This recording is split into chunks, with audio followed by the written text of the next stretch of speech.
I'm so glad I finally have a reason to talk about this, because it has been bugging me for the longest time. And I'm not just talking about Rachel Zegler and the projected to be awful Snow White live-action movie. I mean, thanks to her, I finally have a large enough excuse to talk about this, so thanks, Rachel.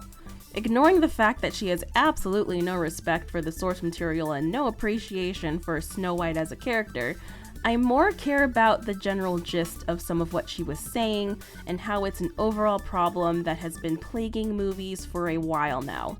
A problem that makes me audibly groan whenever I watch a movie and this problem is very evident. So, let's get to it! Hello everyone, my name's Aloubell and I'll try to skip the flowery language and just get straight to the point. I like to see girly girls in movies who want to look good and are actively trying to pursue romance with a man.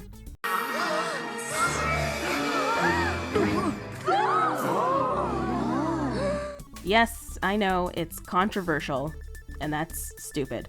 This isn't to say that this character type or story is my favorite to see, because it's definitely not, and growing up, I never gave much thought about it because Hollywood and pop culture didn't put so much emphasis on it.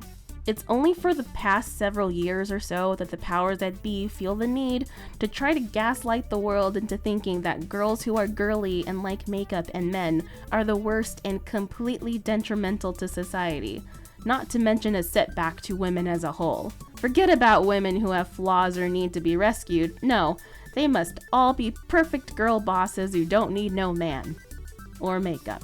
And don't get me started on the people, not just specific women, who mention and complain about the patriarchy. Ugh. The moment I hear the patriarchy mentioned in the story, I know I'm going to have a bad time. Newsflash to anyone who needs to hear it. Most women like romance, and many women are okay with / like the idea of a man helping them or saving them. And many women like to wear makeup and look traditionally feminine. Of course, these descriptors don't apply to all women, we all have what we like and don't like, but to ignore such a huge population and to put those of us down for wanting to be more traditional is annoying and insulting. Being feminine is okay. Liking makeup and dressing in pretty clothes is okay. Liking men, wanting a knight in shining armor, and being saved by them is okay. It's also fantastic for women to be able to be self-sufficient and to be able to get themselves out of situations. But no man, so to speak, is an island. We need help and support, and it's perfectly fine if some of that support comes from men.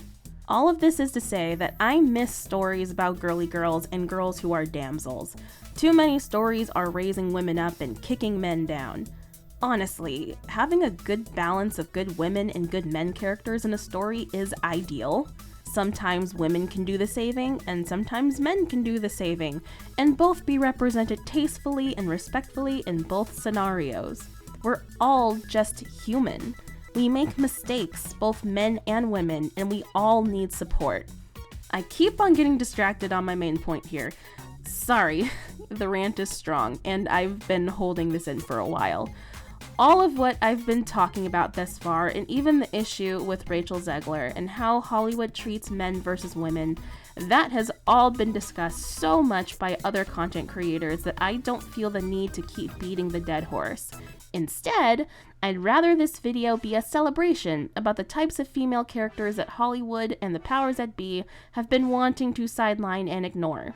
I'm talking about girls who are super feminine, like fashion and makeup, are into boys, maybe they even get awkward around their crush.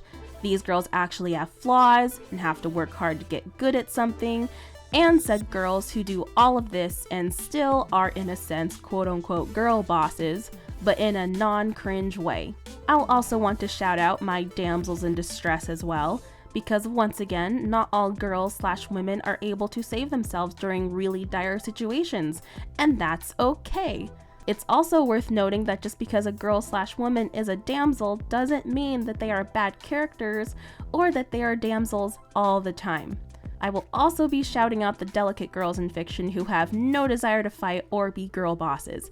They are just there to be cute and lovable, and we love them all the more for it. They just exist peacefully and cutely and are a pleasure to have around. But before we get into it, if you're enjoying this video, then save this damsel in distress by hitting the like button and join the bell tower by subscribing for more reviews, rants, and rewrites. Follow me on my socials in the description, and be sure to join our community Discord. Link also in the description. I've also made available channel memberships, so if you're interested in some cool extra perks and want to support me and my channel, then please click the join button next to the subscribe button. If you're still watching at this point, put a pink heart wrapped in a bow as well as a crown emoji in the comments. Thank you!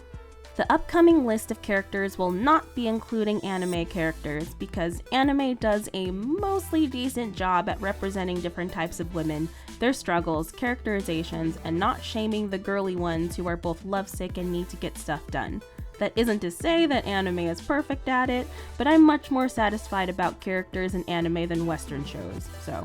And, of course, this list is not going over every single girl possible that fits in these categories, just the ones I was easily able to remember upon making this script. Please feel free to tell me in the comments any girl/women characters you know about that fit into these categories. Another disclaimer is that I'm not going to analyze most of these characters. I'm just pointing them out and giving them their due recognition.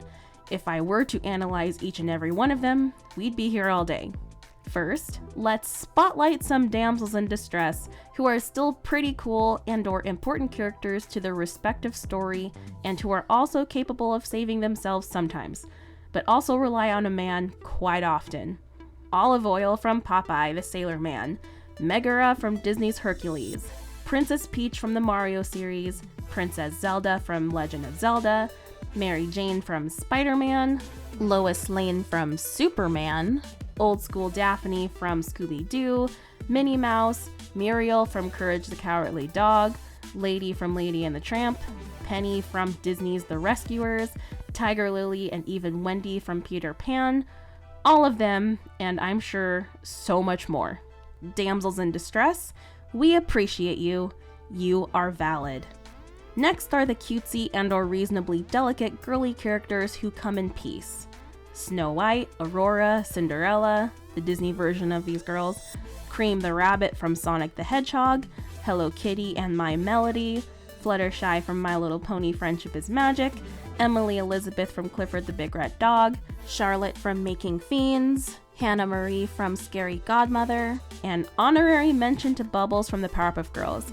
Yes, she's a superhero who kicks butt and all that, but she's also cuddly and adorable, and her whole thing is being cute, being the joy and the laughter and all that. Cute and delicate girl characters, we appreciate you. You are also valid. And now is the main meat of this video, a celebration of girl characters who are super feminine, like makeup and/or dressing up, have crushes on boys and actively pursue romantic relationships with them, have flaws, have goals, and are able to get stuff done. Jenny Wakeman from My Life as a Teenage Robot, Sam, Clover, and Alex from Totally Spies, especially Clover, Puka and her best friend Ching from Puka, Amy Rose from Sonic the Hedgehog, Sally Brown and Lucy Van Pelt from Peanuts, Starfire from Teen Titans, Tylee from Avatar The Last Airbender, Stella and most of the girls from Winx Club, but mostly Stella, Cornelia from Witch, the show and not the comics, because as I understand it, the characterization of characters is different between the two mediums, Rosetta from the Tinkerbell and Pixie Hollow movies, Rarity from My Little Pony Friendship is Magic, Kim Possible from Kim Possible, and Elizabeth Swann from the Pirates of the Caribbean franchise. Yes, I know, a live-action one, but there's a reason for this. I have a lot to say about Elizabeth. Let's actually stop and do that for a second. Hey guys, this is Aloe in the editing process. I realize that most of the girls and women I mentioned in this list are all animated characters, and that's mostly because I prefer animation as a medium, so most of my examples come from animation. That isn't to say that live action movies and shows don't have this kind of trope that I'm talking about with the girly girls and all that. I'm sure they do, and A really good example is Elle Woods from Legally Blonde, who really should be on this list because she pretty much matches the characteristics that I've been talking about pretty perfectly, being super girly girl and into makeup and fashion and into boys and is super capable and smart. She deserves to be on this list.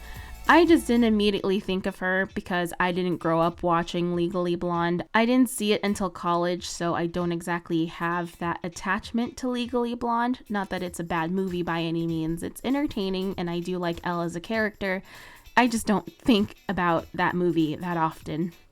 Because again, I'm more into animation and stuff. But here you go, Elle. Here is your spotlight moment here. You are a great character.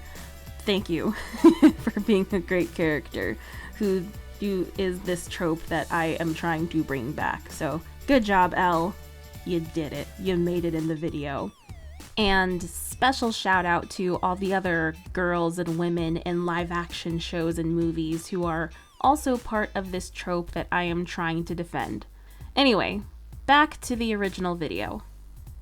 In reality, I have quite a bit to say about a lot of these girls from this category, but I'm trying to keep this brief. Rarity from My Little Pony is a drama queen who is super into makeup and is a fashionista, not to mention a fashion designer and a very savvy business lady. While she represents the element of generosity, she can be quite vain, stuck up, and selfish. But most of the time, she is a true friend, a hard worker, and is always there for her friends and stands up for what's right. She easily pines after attractive stallions and doesn't hide her desire to be in a romantic relationship, though she's not always the most elegant about it. While she considers herself a classy lady, and in most situations she very much is, if she could help it, she'd prefer to not get messy or endure any kind of physical labor other than making clothes. But she will absolutely throw down if anyone ever threatens someone she cares about, and being the assertive person that she is, she'll never let anyone walk all over her. I love Rarity so much. She's one of the, if not the most entertaining character in My Little Pony Friendship is Magic. Starlight may be my favorite character of all time, but Rarity always puts on a show and very much exemplifies the super girly girl who also wants a man, but also can get things done on her own. Kim Possible is the girl who can do anything. She's a teenage girl just going to high school and is super smart, super popular, super athletic, and is the captain of her cheerleading squad. But she also doubles as a spy. Sort of, depending on your definition of a spy. Either way, she loves helping people. Not even for the fame or profit, she just loves being helpful. She helps whoever is in trouble and goes to save the day when called upon, always with her best friend turned eventual boyfriend Ron Stoppable. And yes, I am also a fan of the trope of best friends who become lovers. Yes, it's cool for platonic friendships between girls and guys, but as the hopeless romantic that I am, I appreciate the best friends who are always there for each other and know each other super well and have a long history together. The chemistry is usually super good, so of course my brain wants them together. Anyway, yes, Kim can do anything. But Aloe, Kim sounds like the type of female character you're not a fan of. You know, the girl bosses who are perfect and have no flaws and, quote-unquote, don't need no man. Yeah, it does sound like that, doesn't it? Except, Kim is the good version of this trope. And while, yes, her slogan is the girl who can do anything, in reality, she's just a girl who is very talented in many things, but she's also human, so there are things she can't do and things that she finds that are hard. So she can't really do everything. She can just do a lot of things. And also, she is a flawed person. She is not perfect by any means. She can be cocky, a bit stuck up, condescending, and so overconfident that she can do anything that she overworks and overbooks herself. She's not always perfect and poised around guys she likes. And yes, she does have crushes on different guys throughout the show. She's into fashion and cares about wearing certain designer brands. She also cares about keeping her skin nice and smooth and dislikes getting any imperfections on her face. Kim has also been a damsel in distress from time to time, needing to be rescued by Ron or even Ron's pet naked mole rat Rufus. Yes, let's acknowledge that Kim actually gets a lot of help from the males around her. She has Wade, the quote-unquote guy in the chair who makes her gadgets and gives her the info she needs to help others. Ron, her sidekick, helps her do stuff and even saves the day sometimes. Rufus, again, and even her dad and brothers have come in clutch. Kim never discriminates regarding who helps her. She'll let girls and guys help her and is okay with getting said help. Kim is one of the, if not the best example of the girl boss done right. And the last spotlight is for Elizabeth Swann. Elizabeth was actually the first character to pop into my mind as both the opposite of the kind of girl boss that Hollywood has been pushing for the longest time, as well as one of the best right ways to have this kind of girl boss characters, as she has many of the traits that would otherwise be annoying, but was done well and naturally with her. She starts out as hashtag not like other girls when she was a child by being interested in pirates when that was totally against society and so unladylike. We don't get much of this on screen, but you get the impression that she had to hide a lot of her interests from others while growing up so that she wouldn't be considered a disgrace or outcast. She also wanted her father to keep his respect amongst the nobility. Fast forward, and she becomes a damsel in distress who gets rescued by Captain Jack Sparrow after almost drowning, and then again when she was kidnapped by Captain Barbossa. She needed to be saved by Jack Sparrow and her love interest, Will Turner. Speaking of Will, Elizabeth is interested in looking classy and looking good for her man. And yes, she pines after Will, and the two are very lovey-dovey both directly and indirectly. And again, we get more hashtag not like other girls because she would rather marry the blacksmith pirate rather than the established and esteemed Commodore James Norrington. Early on in the first movie, Curse of the Black Pearl, she is very scared of the things that are happening with the undead pirates and is just shaken up with everything. Still though, she is knowledgeable about the pirates' code, somehow, which saves her in one instance, and she mostly keeps her composure once the initial shock of things are done. Fast forward to near the end of the movie, and she's been numbed enough to the shenanigans around her that she's not scared anymore and participates in the final battle. In the following movies, Elizabeth learns how to skillfully sword fight, handle other weapons, threaten others, and be deceptive. She does some immoral things along the way, things she does get called out on. She eventually not only becomes a pirate captain, but goes on to become the pirate king and leads others in this huge battle in the third movie at World's End. In the middle of all of that, she gets married to Will. And once everything is said and done, she retires from being a boss lady pirate, has a kid, and lives a relatively peaceful life. All of that was to explain how Elizabeth is a flawed character who starts out as a hashtag not like other girls damsel in distress and learns to fight for herself and those she loves. Her being different than other girls doesn't feel forced or quirky. She simply had an interest in piracy, and that point isn't hammered into the ground in an annoying way. She still needs help from men and never thinks she's above anyone because she's a girl. Sure, she uses her femininity to her advantage sometimes, and that's fine. Elizabeth is a very feminine woman who is in love with a man and who can also take names when necessary. She goes through character development, starting off as naive and having a dreamy and idealized idea of what a pirate is, and comes to learn how dangerous and cutthroat that life is. As curious for that life as she was, once she lived it, once she had all the power as Pirate King, she didn't want it. She realized that she just wanted a happy, peaceful life with her loved ones. She became a mother, which is fine and wonderful. It's great. And technically, she was mostly a single mother, as Will was only allowed on land once every 10 years. Elizabeth went through a lot. But she's a fantastic character in my book, and is the kind of strong, feminine woman who loves a man that I want to see more often in media. And now I open the floor to all of you. How do you feel about how Hollywood is treating women/girl characters nowadays? Do you like the direction they're going in? Or are you like me, who like and miss the girly girls who are a-okay with men and want them in their lives? Who are your favorite super feminine characters? Comment below and let's get this conversation started. And remember, I'm the artistic Aloubell, and if you enjoyed this video, make sure to like it and subscribe for more reviews, rants, and rewrites. But as for now, that's all there is. There isn't any more.